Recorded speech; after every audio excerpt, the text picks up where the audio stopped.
اسهل طريقه واحسن طريقه باش تخلص من واحد المشكل مبرزطك وممرضك. احسن طريقه باش تعزل راسك ايموشنيلمون نفسيا على هذاك المشكل اللي كتبقى تخمم فيه ليله نهار بلا ما تلقى ليه حتى حل. وهذه الطريقه انا جربتها شخصيا.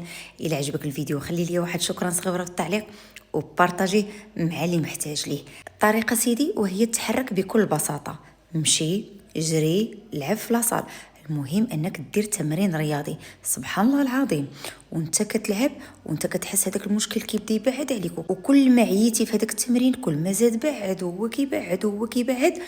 في نهايه التمرين غتلقى راسك بحال كاين واحد الحيط بينك وبين هذا المشكل.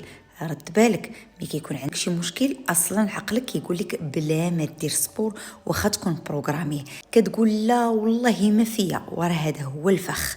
ملي كتجلس في الدار اما كيتزاد عليك المشكل وما كيتزاد عليك التفكير. جرب ورد عليا الاخبار.